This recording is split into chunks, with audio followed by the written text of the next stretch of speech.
and welcome to The Game Changers. It's hard to believe we're already on Series 8 of the podcast. But nothing's changed. It's still the place that you can hear from extraordinary, trailblazing women in sport. I'm your host, Sue Anstiss, and I'd like to start with a massive thank you to Barclays for once again sponsoring this series of The Game Changers. There's no doubt that few brands have done more for women's sport than Barclays. They're the title sponsor of the Women's Super League, and they also back the FA in the fantastic work it does to ensure that every schoolgirl across the country has a chance to play football by 2024. We start this series with the most incredible guest, the most capped player in the history of English football. It's Fara Williams. She's considered one of the greatest footballers of all time, having represented her country at European Championships, World Cups and for Team GB at London 2012. I still find it hard to believe that whilst playing for England, Fara was homeless, but she's been really open in talking about this, and as a result of her work with charities in this area, she received an MBE in 2016. So of all the incredible matches and tournaments she's played in, what's her favourite memory? I think for me it has to be my home debut for England. We played at Portsmouth, and just because it was literally an hour down the A3 from where I lived, so in terms of family and friends really being allowed to come and watch and support, I had great support there. It has to be, and I scored on my debut, my home debut. So yeah, I think for all of those different reasons, that has to be the standout. And then it was the start of my journey in terms of my international career. So it will always be the one that will be right up there in terms of being my favourite. And it's a good answer as well, because you don't have to pick a team or anybody else and show any favouritism, do you? And had you ever imagined that you would play for your country when you were growing up? No, and you know what, even women's footballers in general, I literally knew nothing about women's football. I had two brothers and a sister that were keen footballers, and we, growing up on an estate in Battersea was literally what we did every single day. Got a ball and we was out there playing. My uncle, my aunties were out there with us. And, kids in general on an estate, it was probably the in thing to do. And so I just played and fell in love with football, big Chelsea fan, and so was going to the games. And yeah, it wasn't until, I can't remember, there was one game, and I can't remember how many years ago because I'm quite old now, but it was England against Scotland, and it was at Bolton. And I remember Angie Banks scoring a goal for England, and that was the first time I'd ever seen an England women's team live on TV. So it was on Sky at the time, and I was like, oh, there's an England women's team. Not that then, even that game, although I saw it, I never thought about playing for England, but it certainly opened my eyes up into thinking that potentially there might be at some point a career in the women's game. So it was that game, but as a youngster, I never had any aspirations to be an England player or a footballer in general. I just loved playing football. That's really interesting. We should go and find out what that game was that kind of set the ball rolling, as it were. Yeah. And you obviously went on to become England's most capped player, as you mentioned, so male or female. So did it feel as magic putting that shirt on each time as you moved kind of throughout your career? Yeah, I mean, every single time I put the shirt on, it meant more each time I put it on. I think if you ask any players, past, present, that I've played with alongside playing for England, I think, they can only tell you what it means to me to play for England and represent them. I think I tried to demonstrate that as much as I could when I put that shirt on in every game. And look, we all have good and bad games and indifferent games, but certainly not through the will or want of trying my hardest every time I wore it. And yeah, I wore it with great pride until the very last moments of wearing that shirt against Australia for 10 minutes. So I remember every single match as if it was my first, and never took for granted the position I was in terms of getting selected. And you ask anybody that knows me, every time there was a tournament or selection, I'd be the first one doubting myself as to whether I'd get a letter, or it started as a letter years ago and then it turned to emails and then it was the phone calls. So yeah, I mean, I'd panicked every time. Am I going to be selected? Is this the time I miss out? So yeah, I certainly kept myself on my toes in terms of that. And taking us back to where it all began, which you mentioned, and I believe you used to go and watch Chelsea, as you say, with your family. So what do you remember from those days? The first game we played Luton, it was 3-3. I remember Kerry Dixon, an old player, striker of Chelsea. But yeah, that was probably my first game I remember for Chelsea. But then, yeah, the generation of Dennis Wises, you think Jody Morris, I'm trying to think, Frank Sinclair, Michael Doobie, they were like our defenders at the time, which, two of the Blues brothers that we used to call them. And yeah, and then the generations changed in terms of who we watched, and we got, started to get some foreign players in, and the likes of Ruud Gullit and Zola and Vialli. So yeah, I mean, I was mad crazy Chelsea fan, and every week returning from a home fixture, I'd run back. So literally it was 20 minutes over the bridge in terms of walking to the game. And it'd probably be 5 minutes returning from the game, because once you watch it, you just want to get out in the cage. And me and my brothers would literally run from the stadium all the way back to where we lived on the estate. And I love that. Whoever had done well that day, in the cage, that was the player you were that day. And, and pretty much everybody, whether they were at the game or watched it, they would know who had done well through goals. And yeah, we all tried to, I guess, mirror image who we just thought done well in that game. So yeah, it was real cool. And how did you then come to play for the club? Luckily I was at a Chelsea game, and in the program there was like literally, it must have been this minute, a little advertisement. Chelsea were looking for some players for their under 14s, it was, and and I decided to. I think it was my uncle. He rang and asked where the trials were, how to get there. Got some brief details, which as a kid, when you're excited to have a trial for the team that you support, I probably didn't listen to the finer details. And I remember going to the trials, and I got myself to Morden, had to get to Morden Station. They said, when you get to Morden Station, you take the 164 and it pretty much takes you to this field. And as I said, I didn't listen to the small details, and I took a 163 bus. It took me somewhere else. Anyway, I ended up having to get off this bus and walking an hour, to the field.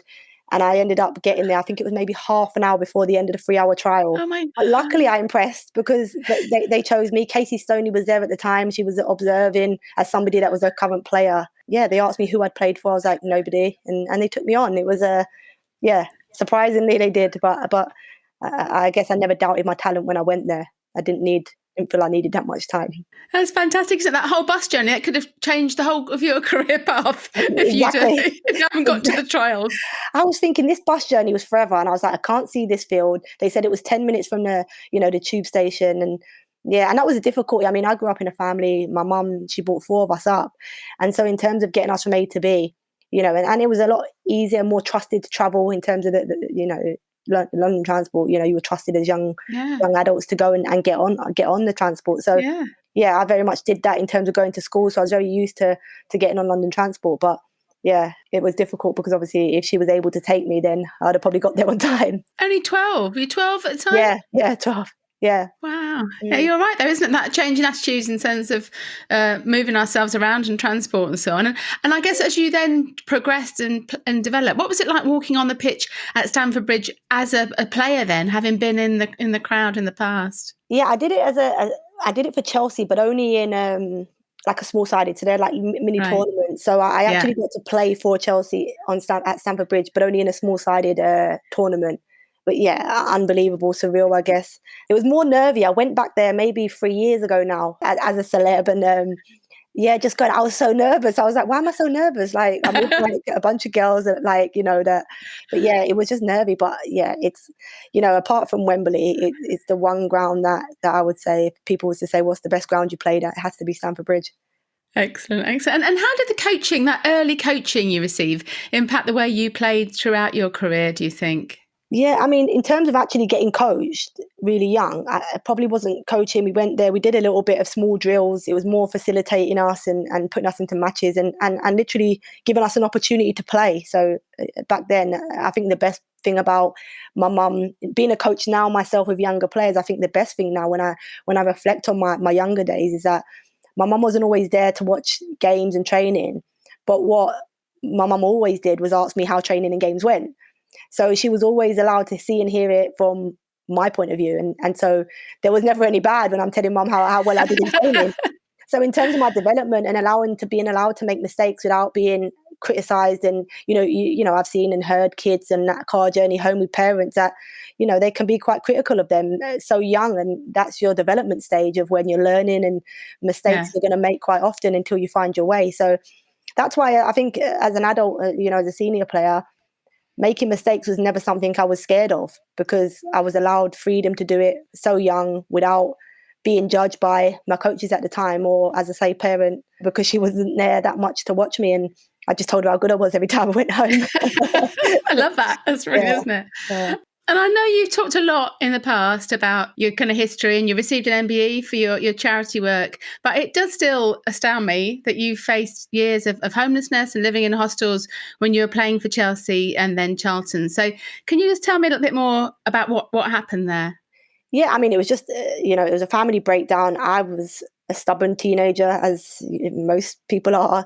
Yeah, ended up, in a hostel, and I was stubborn. I thought I knew better. I thought could attack the big bad world, and it wouldn't be something I would ever advise to young, teenagers. And, there's family breakdowns everywhere in life. It happens all the time. But you start to grow as an adult, and you think and you don't want to listen to mum's experiences of life, or dad or grandma or whatever, sisters, brothers, and you choose your own path. And yeah, I mean, it definitely wouldn't be something I'd encourage, and it was probably lasted longer than it would have needed to, just through pure stubbornness.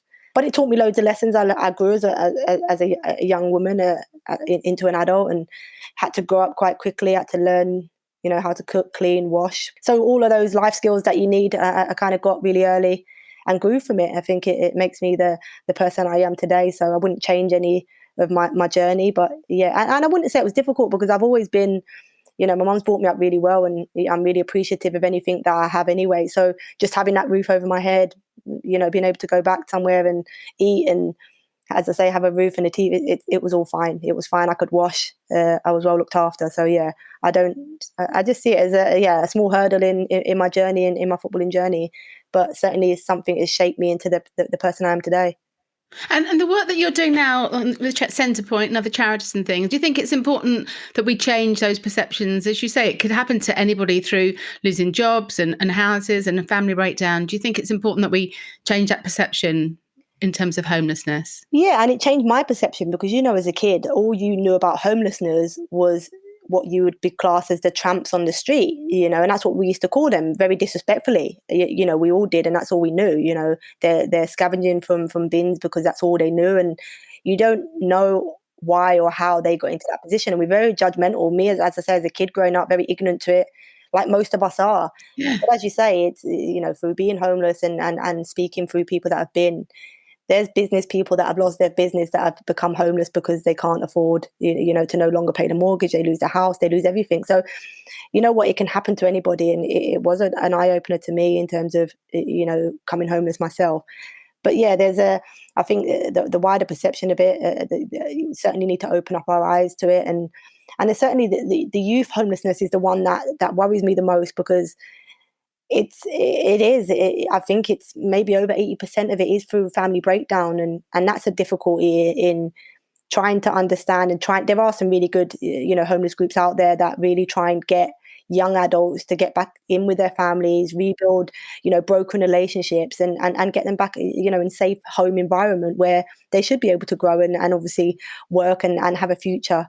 But yeah, there are some great work going on out there, but as you say, the wider perception of it certainly needs to change, because it's not it's not just an alcoholic that is homeless, and if you read deeper into it, sometimes these people that look as if they're alcoholics turn to alcohol when they become homeless, because they know no different. They try and numb pain, and addiction becomes part of the pain, and so they think they can mask it. So you can go really deep into it, and if you've got time and you really want interest in it, then if you was to go and volunteer, which is what I did early on with the homelessness in Liverpool, you find out different stories, and it certainly opened, as I said, my eyes up to what homelessness is.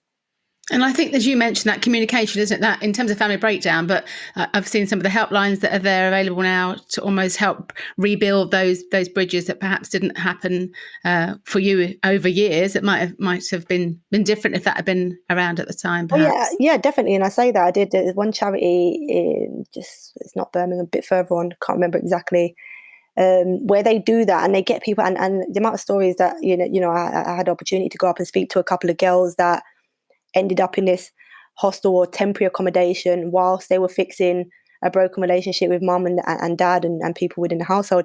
It's fantastic, because honestly, you're too young to attack the world at 16, 17 and 18, even, 20.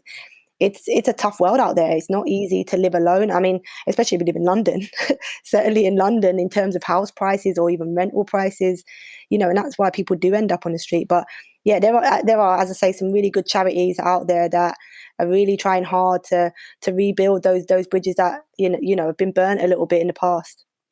And how important for you was football at that time? Clearly it was, but how did that help you at the time? Yeah, crucial. I think football has been my out. I think even before being homeless, football, was an out for me. Anything happening at home bad, anything happening bad in school, anything, in life that I was fearful of or whatever, I just got football and was able to go and get my football and take, whether it be frustration or even when in happy times, I still wanted to go to the football. It was the one thing that was loyal to me, and I was loyal to the football, I guess. Like, we were loyal to each other. I had it there all of the time for anything that, whenever I needed it, and I was just able to just pick up my football and go and do what I needed to do to just distract me from anything and everything. And I guess what's probably even more extraordinary is in that time you were also playing for England. And when you think about, or even imagine someone like a David Beckham or Wayne Rooney, secretly being homeless but playing on the England team, it's just obviously clearly unbelievable. But did that inequality ever strike you? No, I mean, in terms of ever comparing, people have asked that after, could you imagine if it was David Beckham, like you just said? And I never compared men and women's football back then. And I kind of, my first steps into football I never ever thought that I would be famous, a professional footballer like the men. I never ever compared. I loved it through, what it gave to me and the enjoyment I got through doing it. So I never thought of it like that. I mean, don't get me wrong. I think the FA at the time were really helpful to me. Hope Power, in particular, was really helpful to me. And so I was just grateful for those, those people there that was hands-on with me in terms of always checking in, always making sure that everything was okay with me. And that's more important than any money, because as you say, money can come and go. We just spoke about people that, you could be a millionaire and homeless tomorrow. So for me, in terms of that, just people's time and effort that they gave me in difficult moments where I could just pick up the phone or they picked it up to me just to check in. I knew that I had good people around me. It just made me feel a bit, safe, I guess. And I love that you recognise the women who have been supportive of you. On I think there's a post on International Women's Day on your Instagram. So I guess who are those other women? You mentioned Hope there that have been inspirational to you over your career. Yeah, so I think if I can remember, my sister, so my big sister, she's always somebody that I've always looked up to. If you have siblings, you'll know, anyone, brothers, sisters that are older, you kind of always like, I want to be like my big sister. So she's always been important to me. There was my two best friends that have been there right from the beginning of my journey through football and still are there now. They played actually when we was younger, but they no longer play. So that was Zerfa and Lauren. Put my partner on there, my current partner. My mum, who's been my hero, throughout everything in terms of her own personal life, that, things that we had to see and how strong, the strength that she's shown us through all kinds. She's the main one. Mo Marley, because she was the one that helped me escape the hostel from London and actually go up to Liverpool and be given an opportunity in terms of my coaching. I remained really loyal to her in terms of playing. I had opportunities to disappear from Everton and go abroad, but just through her loyalties that she showed me, I felt very loyal to her until she left the club. They're the main people for me that have helped me and that are still there for me and that see me for me and nothing else. And you've obviously played, as you say, for over 20 years now. So an extraordinary career. How have you changed as a player? Do you feel you've changed as a player over that time? I think I've learned. I think I've learned tactically over the years. So my understanding of football has certainly improved. I think technically I've got better in my later years, especially in the last 4 years with Reading, with a coach there, Phil, who, technically has taught me a lot. But I think I've always been the same player in terms of you'll have some players in football that, performance is just about them. Whereas I've always put the team before my own individual performance. So long as, even if I have an absolute stinker, as disappointed as I'd be, if it was the right thing for the team and, my poor performance didn't reflect the outcome of the game, then I'd be happy. So I'd always put the team before my own individual needs as a player.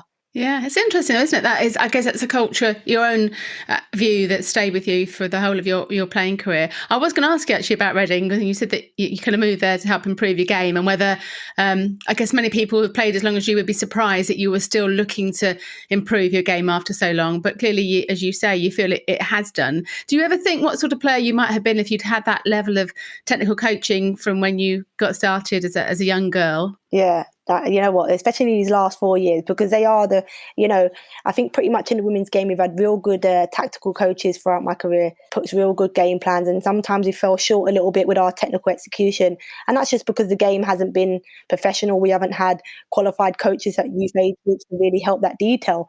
But certainly these last 4 years, I mean, I left Arsenal having, in my head, my plan was to go to Arsenal and finish my career there.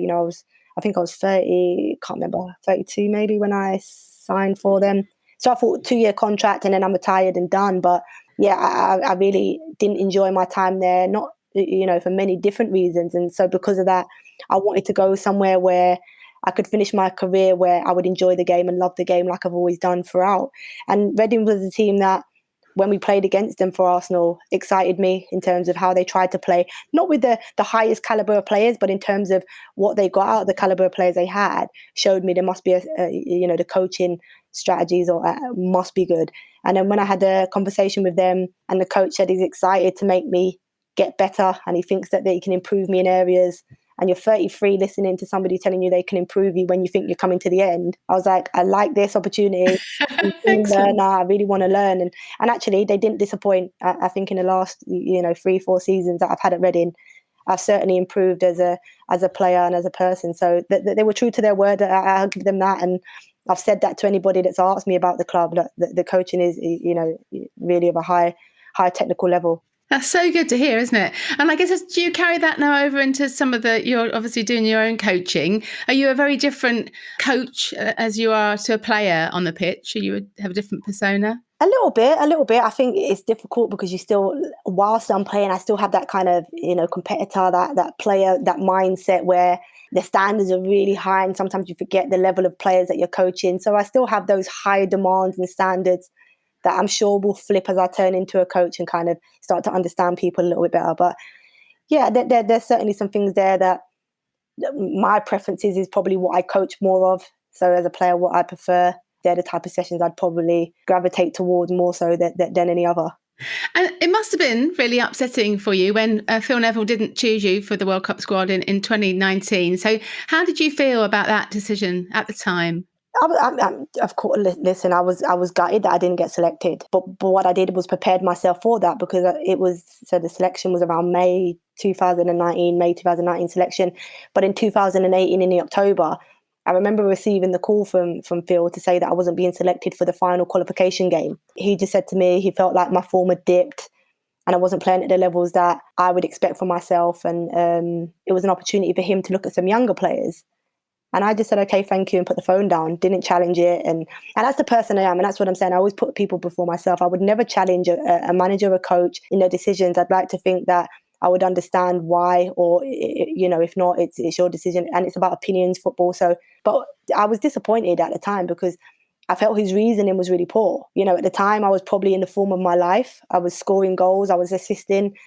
I was probably over 50% of Reading's, in terms of goals and assists. I was over 50% in terms of stats for our club. So I got into team of the month that he actually dropped me. So there was loads of things that I was thinking, actually, your reasoning wasn't good.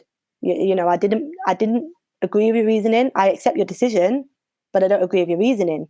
And I never challenged him. Then the next time I spoke to Phil was when he told me I wasn't playing. I wasn't selected. And it wasn't because I wanted to speak to him. He asked me, after telling the media he'd spoke to me, he asked me, could he call me? And so I said, yep. And then he called me and explained why he didn't take me, again, which I didn't agree. I thought it was more to do with my age rather than anything. I felt I had a place in that squad. You're taking a 20, 21, 23 player, I think it was 23 player squad. And I'd been to 7 previous tournaments and I had vast experience of international football and tournament football and had a know-how. And even if he wasn't to play me, I still felt I would have had an impact off the pitch in terms of all of the experiences I had at that moment. And, it was his first year or 18 months into the squad. So I felt I had a place. I mean, listen, he'll have his reasons. I'll have my beliefs as to why I felt he didn't pick me. And that's football and it's opinions. And listen, I'm somebody that was acceptant of that, whether I agreed or I didn't. And that's how I've always played out my career, even at the times at Arsenal, when I reflect on Arsenal, you know what, I didn't deserve to play. I had a lot going on off the pitch. And, as much as I fell out with the coach, he was also right in his decisions at times. And I can accept that because I'm a player that likes to understand tactics, and there's times that tactics, listen, sometimes coaches play me in a game when the tactics don't actually suit my attributes. And that's probably because they know in moments I could probably deliver something different to somebody else. So I think that's just because of my awareness of the game and understanding of the game. I'm somebody that likes to, or I easily accept decisions because I know it's about opinions and there's no opinion that's right, but the person in charge at that moment. And did you ever think about sort of lobbying to go along in some kind of non-playing role in terms of coaching? Or because I do feel, as you say, all that experience and so on could have had such an impact. I mean, I was gutted. I was gutted. But no, I didn't. I don't think Phil would have considered me as somebody that would. I mean, he didn't consider me as somebody that had experience that could have helped. I think, his reasoning, he said he didn't want somebody that has achieved what I have to sit there on the bench. But I mean, I'd have preferred him to ask me, do you not think, even though I don't see you as somebody that can impact the game from the start, I would like to have thought that he might have asked, do you think you can impact as a squad player and have the same sort of impact? But I never got the opportunity to. And I prepared for it. As I said, I got told in October that I weren't going to that one camp. And I knew from then the opportunity to go to a World Cup, when you're getting dropped to, I think I was 36 at the time, or 35 I was, then I'm not going to be picked again. So I knew the one time I didn't get picked at that age, there wasn't going to be an opportunity again. The funny thing was he picked me again after the World Cup just to prove his point that he would pick me again and that it wasn't my last chance. And then it was, because that was the last camp I ever went to. So yeah. And what do you think, I guess, looking forward, what do you think the impact could be for kind of home Euros for women's football in the UK in 2022? I think with the media, I think with the buy-in from the BBC and Sky at the minute, I think that's massive for the women's game in terms of really giving it a platform that, that it's worked hard to get in terms of showcasing the game. So there's been a lot of work that's gone on over the years, and even before my time, during, and there will be after. I think that will definitely help. In terms of the personnel that we have, players, I would like to think we have high hopes of winning the home Euros in terms of the calibre of player and the talent within this England group at the minute. In terms of results and where the group looks at right now, I'm not sure that Serena will have enough time to turn that team around. Me, more than anybody, would like to think that she did it with Holland and took them really late and won a home Euros with them.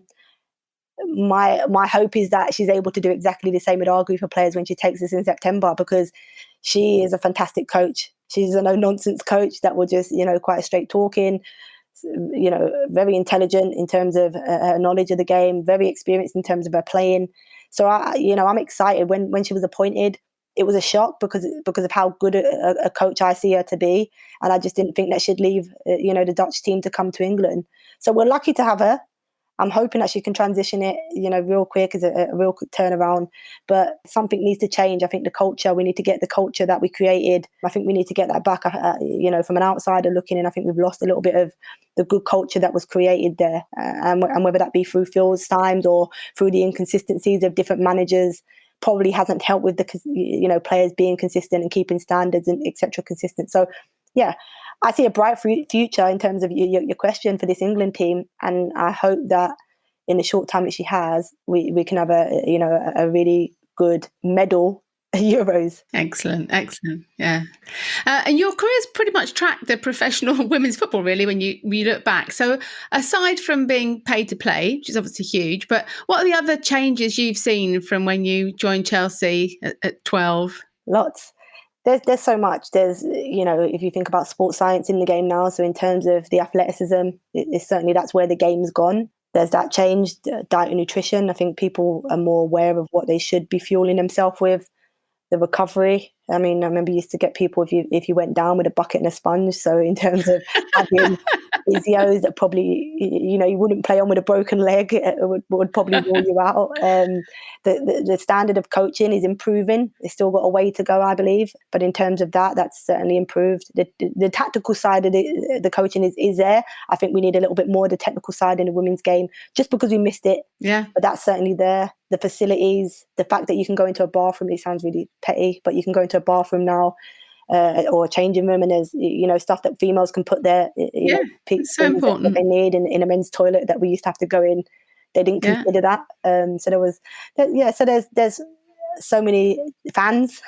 We have people coming to watch, media attention. So there's lots of really positive changes, and long may it continue and continue to grow at the right speed, so that we don't get ahead of ourselves and like the American League did for so many years, kept collapsing, and hopefully we can just steadily progress. And really interesting. And I guess it's such a different experience, isn't it, now for those girls turning up to play in academies? So do you think they appreciate the changes that players like you have seen across that time?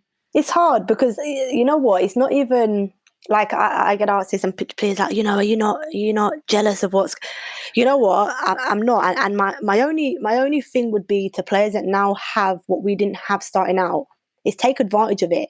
That's all I would ask for players that are turning and coming into the women's game and the professional game. Take advantage of every opportunity you have, because we didn't have that. The question's out there: how far can female athletes, not just football athletes, go with the right resources? Now, our game is starting to have all of the resources that they need to make themselves that 1% better. And I'm not saying you're going to be, and everyone's going to be an international footballer, but every day you can get yourself that little bit better, a little bit better. And for me, I just hope with where the game is and how it's gone, these players that are now got the opportunity that, I didn't when I started out, and players before me that, paved the way for me to where I am now, just grab that opportunity with both hands. And that's all I ask. And that is what would make me happy, seeing an England team be successful in the future and sustain it, not just a one-off tournament, but sustain it. And I think the FA and the female clubs are trying their utmost to make sure that they have the right resources to make players better every day. And I just hope that they grab that opportunity. Excellent. And how important do you think it is for young girls now to see those role models of strong, powerful, successful, female footballers and female athletes generally? Yeah, and I think it's really important. As I said, growing up, I only watched Chelsea men. I didn't know they had a female team. I didn't know anything about female. You know what? Denise Lewis was probably the only female that I can remember, watching in athletics that I can really remember. I can't. Is it Sally Gunnell? Is that Sally Gunnell? Yeah. They were the two female athletes that I could only remember. So if I think about myself growing up, they were the only two females that were standouts that, every 4 years that, they'd be there and you'd be rooting them on. But yeah, there was no one for me in terms of wanting to be an athlete growing up. But yeah, it's great that, as I say, it's more visual for young players, whether that be through YouTube, like internet, whether it be through TV, whether it be through radio, whether it be through newspapers. They have those visuals now, so there's more connections in terms of as a kid growing up. The more females that you're able to see, it obviously makes you believe there's an opportunity for you. Even in media, I don't ever remember a female media traveling with the England team. It was always Tony Layton at the time was the one guy that standout name that I remember traveling for England games and reporting on the England games. But it's great to see so many different females in different roles, etc. through sport, or not even just sport, but just in general, you get to see it. And I think it's important that young females get to see that. Excellent. And early this year, you faced another significant challenge when you were diagnosed with a kidney disorder. So can you tell us a little bit about that, and how did you discover that you were so ill? Through weight. No, I was I had an operation in the February. We've missed a year, haven't we? So February 2000 and I keep doing that. I've lost track of every year. Last year, February 2020, I had an operation on a hip injury that I got, and it wasn't long after that, so I was in recovery from that, and I was training, and I was at the later stage of my recovery, and I was really pushing on in terms of running. And I remember there was a couple of sessions I did with our physio, obviously social distance. I was meeting him in a park, and we was trying to do a bit because football had been stopped in terms of the female football. And I remember coming home, and I was in bed and I was like, oh, my calves are really, like, my Achilles is really swollen. And I'd take pictures. And then when she saw me the next day, she's like, I can't touch you, but it doesn't look like anything's, muscle injuries. And then I'd go home again and it would be swollen. And I started to notice my face kept swelling, but I thought it was, hay fever and stuff. My hands had been swelling for a good couple of months off my walks. I was going on, we did in lockdown, you go on your walks. And it wasn't until I went on the treadmill in my garden, I was on the treadmill and I was like, I'm really struggling to breathe. Like, I was finding the session harder than normal and my legs were just rubbing together. And I got really annoyed. I jumped off the treadmill and I said, look, I said to my partner, I'm going to go for a walk. We had our niece over at the time. And I said, and I'll take her to the park. And she's only got a little scooter. And I remember her asking me, can I hold the scooter? And I was like, why am I so breathless? Again, I didn't. I'm somebody that, even if I'm in pain, I have a really high threshold and I don't like to admit that I'm ill, or I don't take any medication in terms of paracetamol, nothing. And I come back and, I run a bath and I got in it. And it wasn't until I got in a bath, I started, my stomach area and pubic area was really swollen. Wow. And so I panicked. I was like, this isn't normal. Go out and I took a couple of photos, rang my physio, sent her the picture. She must have thought, what are you sending me? And I was like, look, I'm really swollen. Like, what is it? And she was like, I think you should go to A&E. And obviously COVID, I'm like, no, but I don't want to. Yeah. They told me to ring our doctor and I'd never, our doctor was new at the club and I'd never spoken to him before. And I rang him and all he kept saying to me was, your legs swollen, press your legs. And I'm like, as I said, this time, my sole focus was my belly is out here. I don't care about my legs, my hands, my arms. I'm like, and I was just basically trying to explain what was going on. I rang the hospital and the delay and they'd called back and they was like, you need to come into A&E, like you need to get yourself to the hospital. And so I did, and the next day they just did a urine and they noticed in the urine I was leaking loads of protein. And so they said, I think you've got this nephrotic syndrome. I think it's your kidneys that are leaking the protein into your body. And I went a few days later to get a kidney biopsy and diagnosed with nephrotic syndrome. But the funny thing about it was the doctor who'd never met me before rang our physio and was like, this girl, she sounds like a real hypochondriac. And she's like, you've just completely got her wrong. Look, this one player, if anyone, is definitely not like that. So it was quite funny that the perception off me because of this call. I probably did sound like that a little bit because as I said, I literally slept like this in terms of I sat up the whole night to sleep because when I laid flat, I guess I was swollen all over. So I guess the pressure was, in terms of breathing, became really difficult. There was a little bit of fluid on the tissues around the lungs, but not actually on the lung. And that was just because of the leakage of the protein. So I'd leaked, there must have been, I was like about 8 kilos over my normal weight. So it was, a lot of fluid. And how long do they think you'd had that for then? Has that been coming on over time or? They don't know. I did ask the consultant this because I was like, what is it? Like, they was trying to explain it all to me. I mean, he said he thinks it could have been through some sort of infection. I don't know. But I mean, in terms of like, naturally, we only leak 5 grams of protein into our urine. I was leaking 930 grams of protein. So it was literally, he just explained it like, is it a colander? Like where your pasta's supposed to stay in and your water drains. He said, so basically explained it like the pasta was just falling through with it. And oh my God. So blood count was really low and it was scary times, but And so you had treatment. So how did you carry on playing? Well, I tried. Well, I couldn't. At first, I was on the highest dose of steroids you can be on. And so my immune system in terms of like being around people was really low. I was, through that I got tonsillitis. I was picking up silly little illnesses just because I guess I was really ill at the time. It wasn't until I got to the halfway point in terms of my medication that I was allowed to join with the team. And stupidly, the competitor, the attitude that my mum's always embedded in me is that, work is work. You have to turn up to work. If you're ill but you're able, you got to go. And football is work. And, I was ill, but I was able. I felt able. Even if I was, 40% able, I was able. And so I tried to fight it and go. And on reflection, I would never advise anybody to try and do that. And I would never do that again myself. And even, reflecting with my manager, I was like, I wish he took me out of it because I would never, I play on injuries. I get tears in my hamstrings or quads and I'm like, no, just strap it and I'll play. Just strap it and I'll play. But with an illness, it was different. It was really, really different. And I just wish that I wasn't able to pull myself out. And I think, people that know me, and I know my manager knows me really well, she probably knew that as well. but also knew how important football was to me in terms of how many, when I mentioned obstacles that I've gone through in the past, that, that football's been my go-to. I think that on her reflection was that I know that you've always needed football and it's always been there through good and bad. And so she tried to keep it there for me, but I wish she just said, look, you can't play. But hindsight is a wonderful thing. And on reflection, we both said that I wouldn't advise anybody to. But even now, though, when people say, are you okay? I say yes, because if you ask me how I felt a year ago to today, I feel 10 times better. But in terms of feeling 100% in terms of myself, I'm probably at like 70% in terms of how I feel. Obviously, I've the weight's gone and I'm back to my normal self and I'm running. But yeah, just day to day, like I get like fog vision and, brain fog or whatever. I kind of like, I'm a little bit like, yeah, but not every day. And there's days where I feel really weak. Even still now, I'm trying to build muscle and finding it really difficult. So it has had a longer term impact on me. But they tell me to be patient because I was on steroids for 7 months and I've only been off them for 2.5 months. And they're like, it will take time to rebuild. But I'm so impatient. I don't want time to rebuild it. I want it to happen. I'm putting in the work and wanting it to come, and it's difficult.